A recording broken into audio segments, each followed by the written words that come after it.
feel like it'll be a little entertaining. I don't know how long he's gonna last and with these big shots coming at him. But hey, only time will tell. You know, I'm not here to hype that shit. Not even my business. That's somebody else fish to fry. Yeah. You know, I got my own fish to fry. Terence Crawford is not going to do anything with Canelo Alvarez. Terence Crawford, yes, he's good. He's a 4-division world champion, 2-division undisputed, but he couldn't even hurt Masvidal. Is that they think that Canelo is easy work because of the fact that he's flat-footed and he just kind of like, he does basic, I would say. He has basic skills, but he's really good at those basic fundamental. Jermell Charlo breaks down why he believes Canelo Alvarez will beat Terence Crawford. According to Charlo, the deciding factor will be whether Crawford can withstand Canelo's heavy punches. He points out that Crawford is already moving up in weight to face Canelo, making the task even more difficult. Charlo stresses that the fight ultimately depends on how well Crawford handles Canelo's power and relentless pressure. Analysts also note that Crawford struggled to seriously hurt Madrimov, a fighter nowhere near Canelo's level. While Crawford dominated Errol Spence, this challenge is completely different. Canelo is not only more active but also younger and far more experienced at higher weights, making him a much tougher opponent for Bud. They never got in the ring with anything like a Terence Crawford. They never got in the ring with a former champion, with an elite fighter. And he couldn't hurt. He couldn't hurt Masvidal. Canelo Alvarez is no Errol Spence, ladies and gentlemen. I know that some of y'all are hyped because what Terence Crawford did an incredible performance and an incredible job versus Errol the True Spence that was supposed to be the big fish. Like he turned the big fish into tuna fish on your outline, on your local supermarket. Canelo Alvarez is not Errol Spence, my brothers. Canelo Alvarez is not Amir Khan. Canelo Alvarez is not Cobra. Canelo Alvarez is not Gamboa. Canelo Alvarez is not Felix Diaz. Canelo Alvarez is not Sean Porter. Canelo Alvarez is none of those guys, ladies and gentlemen. Canelo Alvarez is none of those guys. Canelo Alvarez is not the mean machine. Canelo Alvarez is Canelo Alvarez, regarded as one of the greats, and not just the Mexican greats. I don't like how y'all like try to put it. Oh no, he's the best Mexican, because you don't want to say that he's one of the greatest that ever laced them up. Canelo Alvarez is one of the greatest that ever laced them up. Has carried the sport of boxing on his shoulder. And let me say it like this, leading up to the fight, Canelo Alvarez is more active than Terence Crawford. Canelo Alvarez is more seasoned than Canelo Alvarez. Canelo Alvarez is more seasoned than Terence Crawford. He's younger than Terence Crawford. He's more active than Terence Crawford. His resume is better than Terence Crawford. The people that he's fought is better than Terence Crawford. He's fought every damn style. He's fought the best Russians at the time with Kovalev. He fought the best Asian in Kazakhstan and Triple G. Kell Brook explains why he favors Canelo in a potential matchup. He argues that Canelo is a completely different type of fighter than anyone Crawford has faced.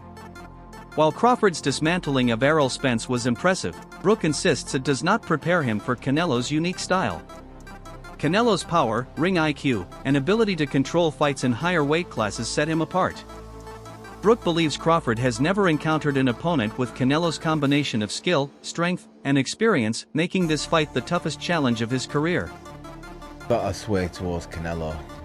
Crawford's gonna have to, move up, and I knew when I bought Golovkin, there's a big difference, especially with someone that, fighting a middleweight, a mediocre world champion is okay, but when you're fighting someone like, Canelo or Golovkin, it's a different kettle of fish, I have to lean towards Canelo, but,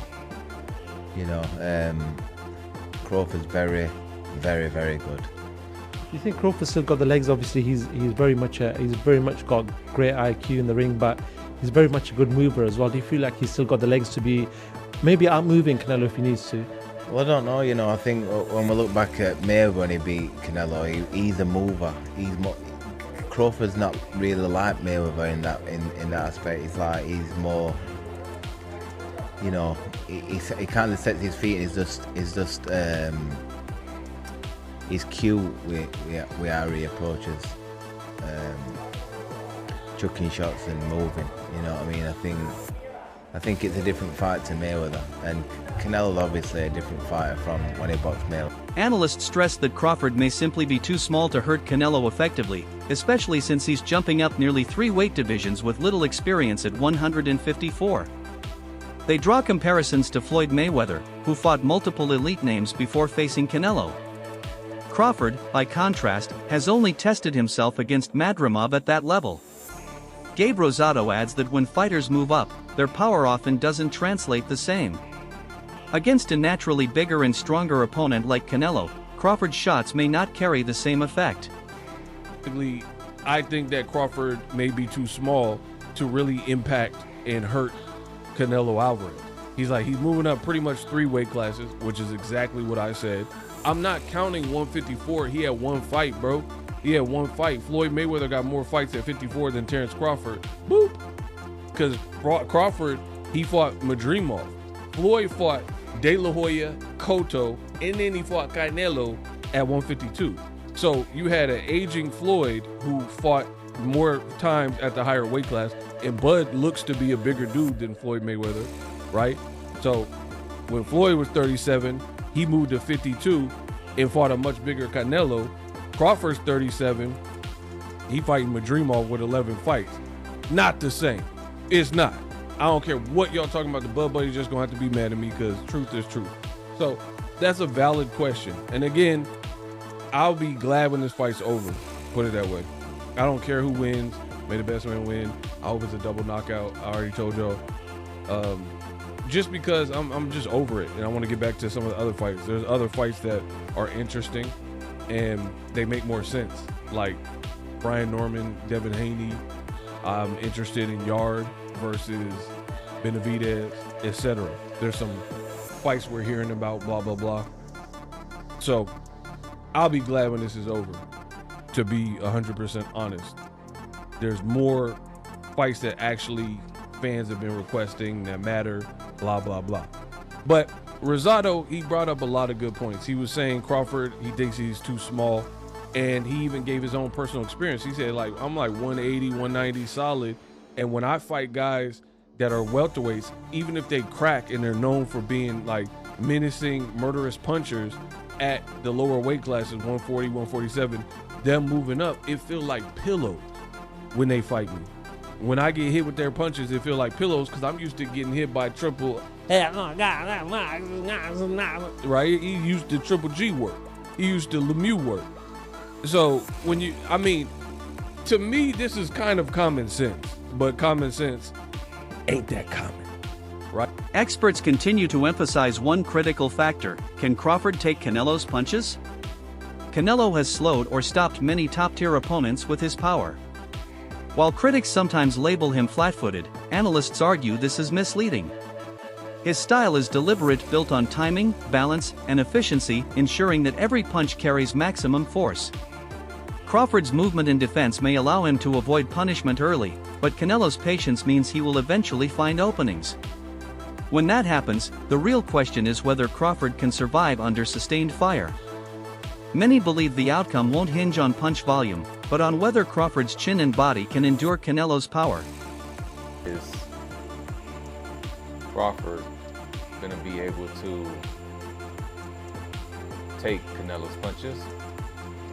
And is Canelo going to be skilled enough to not keep on getting banged up by Crawford and his craftiness? It's the battle of two greats, you know what I mean? So I believe that Canelo, you really see him, when you see him fight, he almost got a one-way of style, and it works for him. He likes to get in there and bang you up. He likes to throw hard punches. He likes to break you down. He likes to hit you everywhere. You're gonna hit in your body, your arms, the forehead, the ear, the neck. Wherever he can land a good one, he's gonna land it. And that usually breaks him down.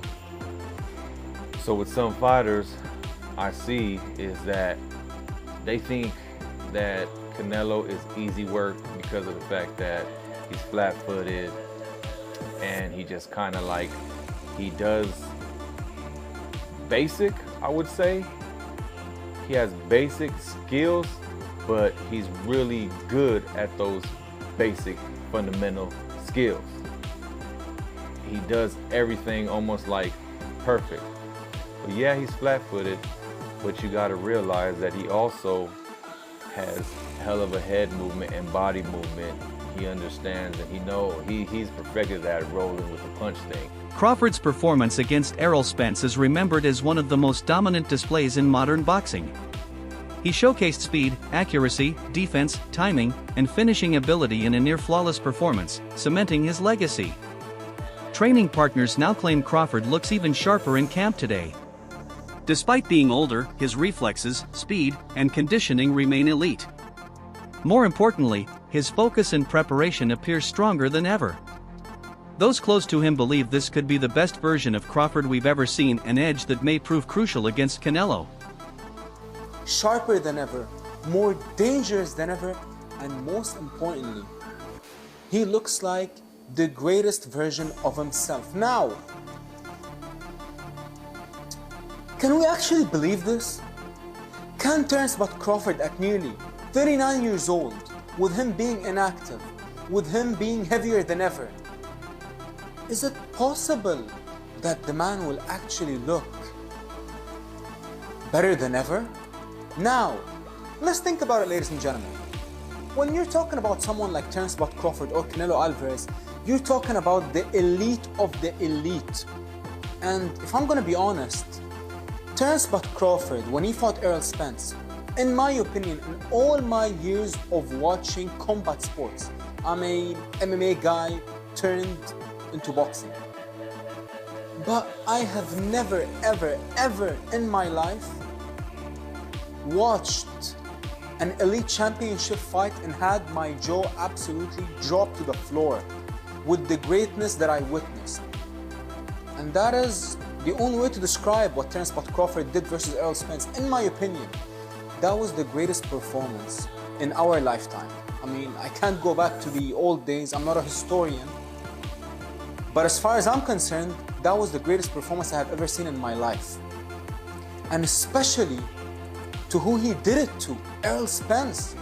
Dangerous southpaw at the time. I believe he was pound for pound number 3. And Terence Crawford absolutely annihilated him. Former middleweight champion Kelly Pavlik offered insight on how Crawford could win. He believes the key lies in the early rounds. Crawford must not allow Canelo to dictate the pace. Instead, he needs to use his footwork, combinations, and high ring IQ to force Canelo into working harder than usual. Pavlik argues that if Crawford makes Canelo chase the fight, he can drain the Mexican's energy. History shows that Canelo tends to slow down in grueling fights. By pushing the pace early, Crawford could neutralize Canelo's late-round explosiveness and potentially outpoint him or even secure a late stoppage. Stay in Canelo's ass a little early on, put Canelo behind, right? Even if it's 3 out of the first 4 rounds. Because when Canelo has to fight, okay, when Canelo has to step it up, after 7 rounds, he starts to fade a little bit. We've seen that with Bivol, we've seen it in a lot of his fights with Triple G. You know, when Canelo could control the fight and the ring generalship, like, yeah, he could fight 12 rounds pretty good. But when Canelo gets pushed early on in the fight, he starts to fade muscle endurance-wise. So if I was Crawford, I would kind of stay in his ass a little bit on, you know, the early rounds and make him have to play catch-up in rounds 3, 4, 5. And then by round 7, that's where, you know, he could really step. Dan Rafael highlights the difference in experience. He explains that Canelo has already faced smaller fighters moving up in weight like Floyd Mayweather, Amir Khan, and Miguel Cotto, and adapted successfully to their speed and style. In contrast, Crawford has never faced a naturally bigger fighter with Canelo's physicality. While Crawford has dominated multiple divisions, this step up is unlike anything he has faced before. Rafael believes Canelo's experience against all kinds of opponents gives him a crucial edge. Rafael kind of made a great point when talking about sizes, because he said if you look at them two together now, they look the same size. He said people have got the idea of the size thing wrong. It's not looking at them as a physical package, it's who has absorbed the bigger shots in the weight division. So and it was good. It was a very good point. It was like Canelo has been hit by light heavyweights and super middleweights for the best part of a decade. Basically, he's so used to taking those shots, whereas Crawford hasn't. Crawford's been hit by 140 guys and 147 guys for the best part of a decade. Yeah. What's Crawford going to be like? So basically, trying to say, Canelo could easily absorb Crawford shots. Mm-hmm. Can Crawford easily absorb Canelo's punches? If you're taking shots from Triple G, Sergey Kovalev, Dimitri Bivol, and you're staying on your feet, not getting hurt, not even getting wobbled, just literally shaking it off, you can take Terence Crawford shots. 100%. Mikey Garcia is blunt in his prediction: Canelo will hurt Crawford. Garcia points to Canelo's devastating body work, hooks to the ribs and uppercuts to the midsection that have worn down so many opponents. He argues that while Crawford is a brilliant technician, brilliance alone may not be enough against raw, physical power at a higher weight.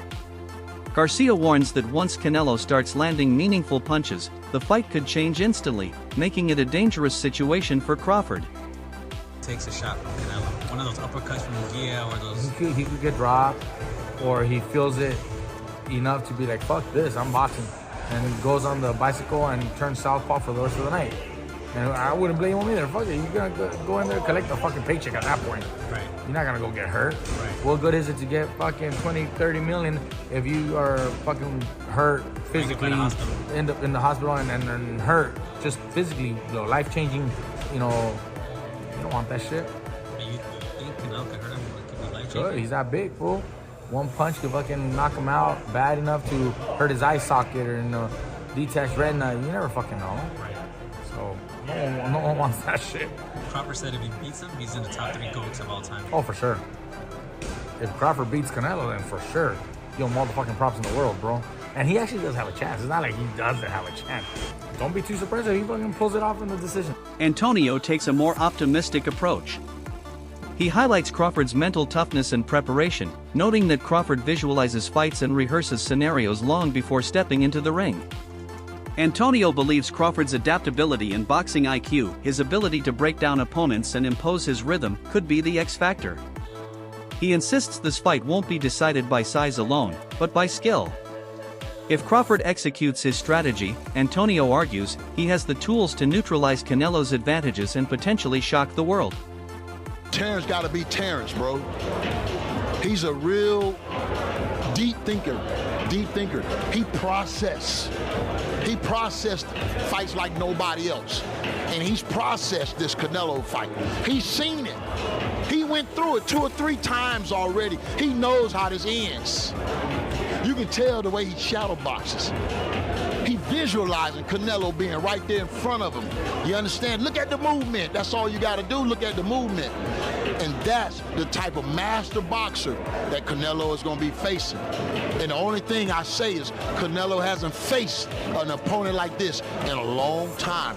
You know what I mean? I think Canelo's going to have to go back to the Caleb Plant fight and look that good, that active, that, you feel me, moving with that type of grace to beat Terence Crawford. Because weight ain't going to make the difference. It ain't going to be the weight. It's going to be the skills. That's all for today's breakdown. Stay tuned for more updates and expert takes.